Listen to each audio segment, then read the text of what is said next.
कोई भी पार्टी के कोई भी नेता से मेरे पार्टी के प्रवेश के बारे में मेरी कभी भी कोई भी बात नहीं हुई। राहुल गांधी जी को तो मैंने प्रत्यक्ष रूप में कभी देखा तक नहीं। मैं इस चैनल पर मानहानि का दावा ठोकने वाली हूँ। मेरे पिता के संस्कार मुझ में है। मैं किसी के पीठ में खंजीर डालने वाले रक्त मेरे खून मेरे रगों में नहीं दौड़ता।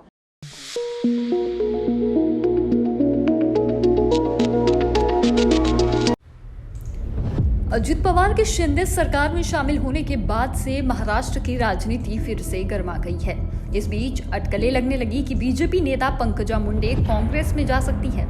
हालांकि शुक्रवार को उन्होंने ऐसी अटकलों को खारिज कर दिया है।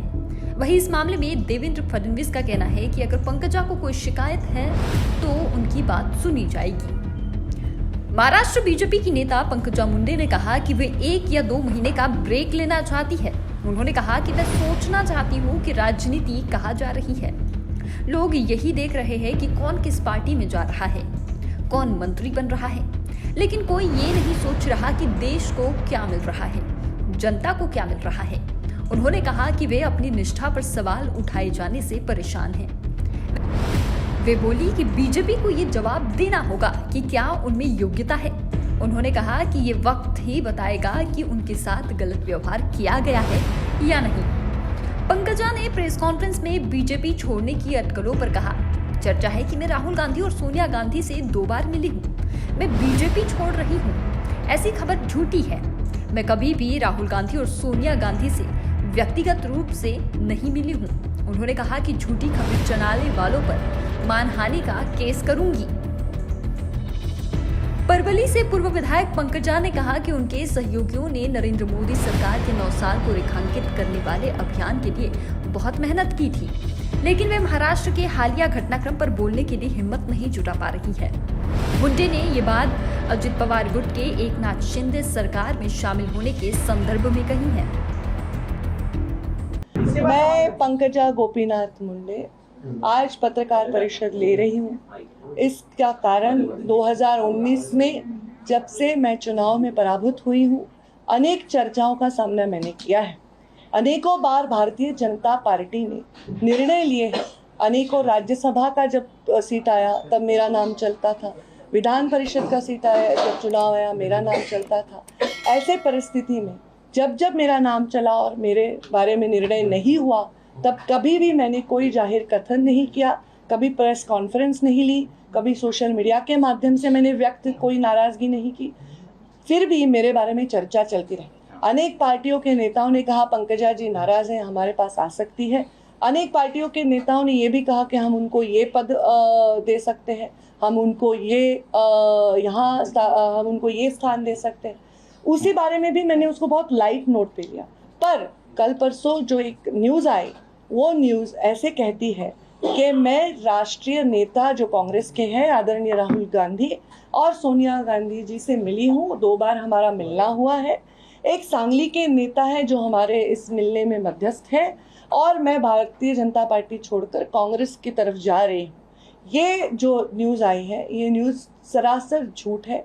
ये न्यूज़ नहीं, मैं ये आपको शपथ पूर्व ईश्वर साक्ष्य कह सकती हूँ, क्योंकि आजकल शपथ पूर्व ईश्वर साक्ष्य हर कोई शपथ लेता है, पर वो उससे कितना प्रामाणिकता से उससे जुड़ा हुआ है मैं नहीं जानती। पर मैं आज ये सबके सामने कहती हूँ, कोई भी पार्टी के कोई भी नेता से मेरे पार्टी के प्रवेश के बारे में मेरी कभी भी कोई भी बात नहीं हुई। राहुल गांधी जी को तो मैंने प्रत्यक्ष रूप में कभी देखा तक नहीं, सोनिया गांधी जी को मैंने कभी देखा तक नहीं। ऐसा भी कभी नहीं हुआ है कि वो एक शहर में है और मैं उस शहर में। जब ये न्यूज़ आई उस समय मैं अपने मध्य प्रदेश के भारतीय जनता पार्टी के कार्यक्रमों में अपने कार्यकर्ताओं के साथ थी, और ये न्यूज़ जब आई तब मुझे इस बारे में बहुत पीड़ा हुई, क्योंकि आज तक ऐसी न्यूज़ आती थी कि इनका ऑफ़र है, मैं उसको लाइट नोट पे लेती थी। पर ये जो न्यूज़ है ये कहती है कि उनके पास ये मालूमात है, उनके पास ऐसे सूत्र कहते हैं, और एक क्वेश्चन मार्क डाल दिया कि क्वेश्चन मार्क डालने से लीगल सब सही हो गया। मैं इस चैनल पर मानहानि का दावा ठोकने वाली हूँ, क्योंकि मेरा करियर कौड़ी मोल नहीं है। लाखों लोग मुझसे जुड़े हुए हैं, उनके भवितव्य मुझसे जुड़े हुए हैं, और मेरी गरिमा मेरी प्रतिष्ठा और मेरी इंटीग्रिटी भी इसमें चैलेंज होती है। मेरे सिर्फ पॉलिटिकल जगत में नहीं, सिने जगत में मेरे दोस्त हैं, उद्योग जगत में मेरे बहुत सारे मित्र परिवार हैं। आज वो सब मुझे ये सवाल पूछ रहे हैं। इतना ही नहीं, मेरा बेटा कहता है मम्मा ये न्यूज़ आ गया, ये सही नहीं है, पर ऐसा न्यूज़ कैसे आ गया। ये मेरे पर्सनालिटी पर उठा हुआ सवाल है और ये कौन कर रहा है। इस देश के गृह मंत्री हैं अमित शाह, प्रधानमंत्री नरेंद्र मोदी है। मेरा जैसा सूक्ष्म पार्टी का जीव अगर ऐसी कोई मुलाकात करता है या किसी को मिलता है तो क्या उनको पता नहीं होगा? क्या मेरे फ़ोन में मैं किससे बात करती हूँ क्या उनको पता नहीं होगा? मुझे लगता है मेरे जैसे सरल, स्पष्ट और पार्टी से प्रामाणिक नेता के गरिमा पर यह उठा हुआ प्रश्न चिन्ह है। हाँ, बहुत बार ऐसा हुआ मेरा नाम चला पर ना मुझे मिला नहीं। मैंने पार्टी का आदेश उस समय स्वीकार लिया। मैंने तो फॉर्म भी भर के विधान परिषद का मुझे बताया गया कि रखो, और फॉर्म भरने के समय के 10 मिनट पहले मुझे बताया गया कि आप ये फॉर्म नहीं भर सकती है। तो मैंने कहा कि पार्टी का आदेश मेरे लिए सर्वोतोपरि है। पर मेरे बारे में ऐसी शंका उपलब्ध करना मुझे बहुत दुख दे रहा है। ये पार्टी में मैं पली बड़ी हूँ, हजारों कार्यक्रमों में मैंने अपनी भूमिका व्यक्त की है। मैं बार बार इस बारे में बात नहीं करना चाहती।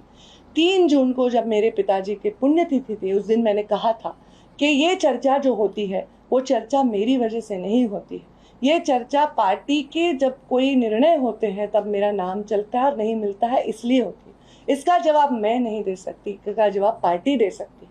पार्टी मुझे पात्र समझेगी तब मुझे अकोमोडेट करेगी, ये भी मैंने कहा है। बार बार इस बारे में मैं भाष्य नहीं करना चाहती हूँ। मैंने आज तक कभी भी किसी के वैयक्तिक जीवन में हस्तक्षेप नहीं किया, किसी के वैयक्तिक जीवन पे टिप्पणी नहीं की। कभी भी मैंने कोई धार्मिक टेढ़ बढ़ाने वाली टिप्पणी, जातीयवाद की टिप्पणी नहीं की। मैंने अपने जीवन में सिर्फ मुद्दों पर बेस्ड पॉलिटिक्स पे पूरा जोर दिया है। मेरे पिता के संस्कार मुझ में हैं। मैं किसी के पीठ में खंजीर डालने वाले रक्त, मेरे खून मेरे रगों में नहीं दौड़ता। खंजीर डालकर भी उसको जस्टिफाई करने वाले लोग भी आज राजनीति में हैं, पर मैं उनमें से नहीं।